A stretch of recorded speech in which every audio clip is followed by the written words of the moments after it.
Chapter 1 of Gears, a Rainbow Quest Street Racing AU. Vows. Wednesday, September 19th, 12:39 a.m. I didn't care that it was raining. I didn't care that it was 1 in the morning. All I wanted was my brother back. I sit on the edge of the curb, purposefully not under the hospital awning, as to feel the rain soak through my jacket. I guess the only good thing that would come out of this would be that I'd be able to miss school tomorrow, unless Mom forced me to go. Hey, kiddo. I don't know if his dad sits beside me and looks at me. He wasn't the one I wanted back. I wanted Rainbow. Sabre. Dad starts, and I snap, not wanting to hear a word from him. What? You're sorry? Sorry that Rain was involved in that freak accident? That you were off doing crap with your drinking buddies? Save it. I don't want to hear it about you. Not from you. He goes silent, and I glare at the pavement in front of me, wishing that my words had stuck like knives into him. He hadn't been there when Rain died.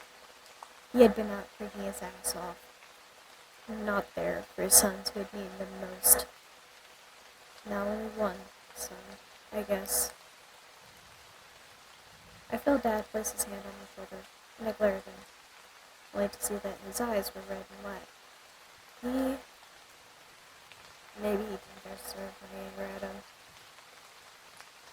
I am sorry, Sabre. I'm a horrid father, and I let you and Rainbow down. He starts to cry, and I move to wrap my arms around his chest, hiding my face on his shoulder as my anger disappeared, and sorrow filled my chest. I had lost Rainbow. Now all I had was darkness skies.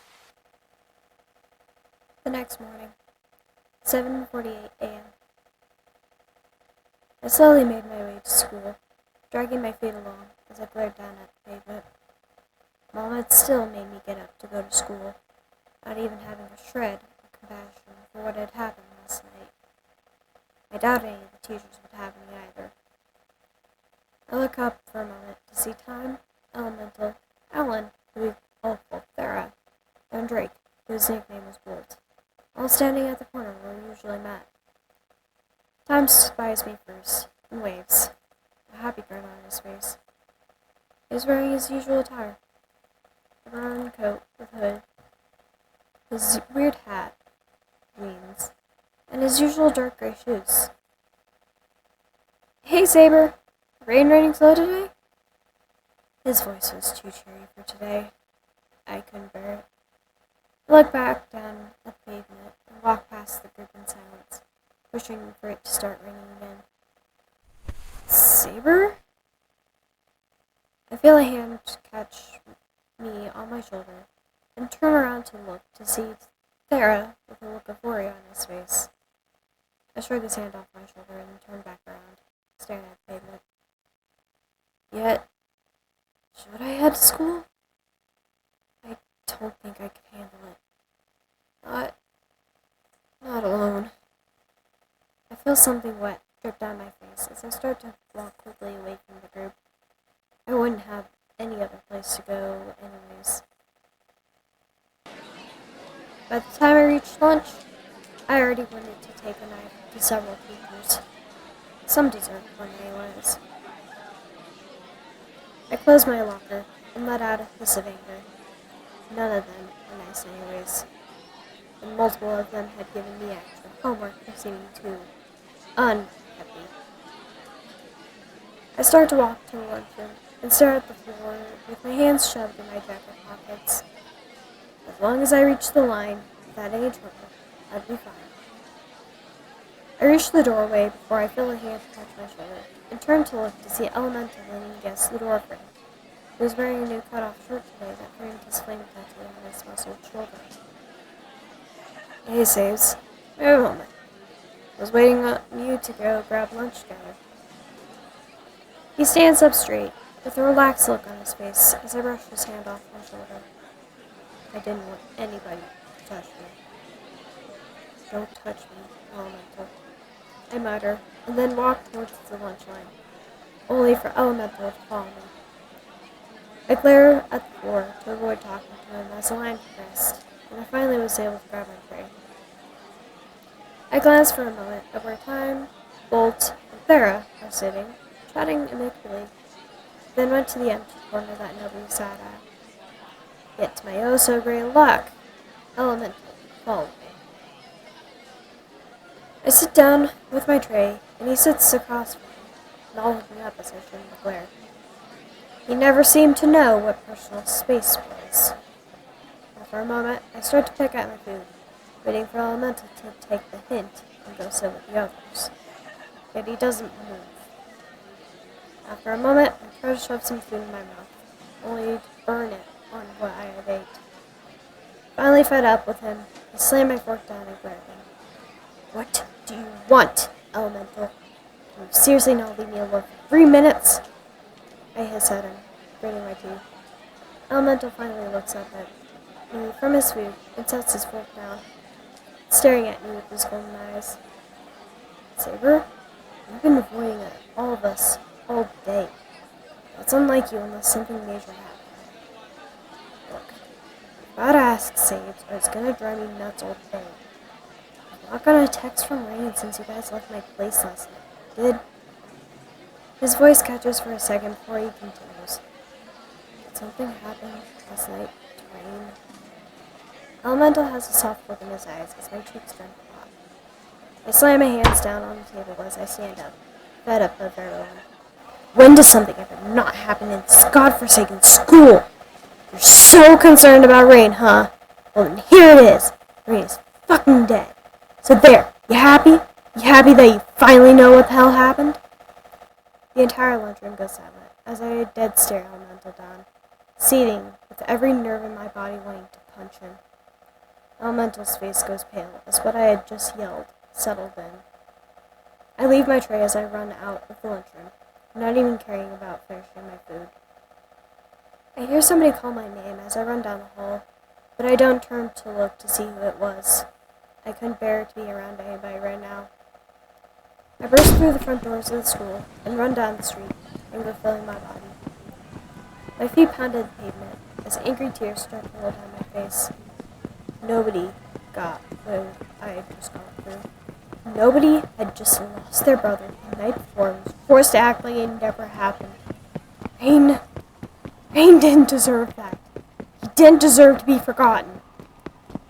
I turn the corner and see the abandoned junkyard Rain and I had hung out in when we were younger. In a split second, I run in, and only stop once I reach the old car where our spot was. My body ached as I slid down the side of the car and buried my face in my arms, sobs racking my body. Nobody understood my pain. They didn't understand how much it hurt to lose their only brother, an actual family figure. Rain was all I could ever want to be. He was the best street racer in town. All the girls loved him. And he always made time for me. It never mattered what he was doing. He prioritized me over everybody else and knew what was going on in my mind. And now, he was gone. I sob even harder as I tense up my body, the feeling of my entire world falling down around me. I eventually feel somebody hug me and lean into them, not caring if they're a stranger or not. I needed something to hold me down, something in this forsaken world to keep me together. Sabes. It's gonna be okay. I feel the person hugging me rub my shoulder and sob into their shirt, recognizing the all too familiar smell of motorcycle oil mixed with an earthy smell. Elemental. After a while, I finally get my grip on my emotions and shift gently to a more comfortable position. Elemental rubs my back gently and lets my head rest on his chest. I open my eyes to look around and see Time standing a distance away from us, rubbing his arm awkwardly. He must have followed me first. Time was the only one who could even match my running pace at a full-blown sprint. He looks up to see me staring at him, and opens his mouth, gaping like a fish awkwardly for a moment before he found what he wanted to say. Sabre, we hadn't heard about rain. We had no idea what you were going through. Time mumbles, as he glances off to the side, and the guilt of my snapping at Elemental and the others sets in. I settle a little closer to Elemental and stare at the ground, trying not to have another crying fit. What was I thinking? I had people I could have turned to. Take the day off and skip school instead of containing it all in and blowing out like I did. Saves? Take this. Rain gave it to me as a good luck charm, but I want you to have it. Elemental lets out a small breath and takes off the cloth he wore around his wrist, then tucks it in my hand, the dragon embroidering on the edging, shimmering gently. I shake my head and try to give it back to Elemental, but he closes my hand around it, resting his rough hand on mine. I look up and see his skulled eyes red and watery, despite having their usual gruff look. He was being serious, and when he was, it was usually something to put all jokes aside with. I mumble a dull thank you to Elemental as I wipe my eyes and try to clear my nose. There was one thing, I realize now, that could help Rain not be forgotten. His street racing. He was well known for it, and I admired his skill on the straight. So the best thing I could do is street race like he did. I vow silently to myself that once I turned 16 and learned how to drive, I'd continue Rainbow's legacy as the best street racer in town. For now, I need to take things one step at a time. One race after another.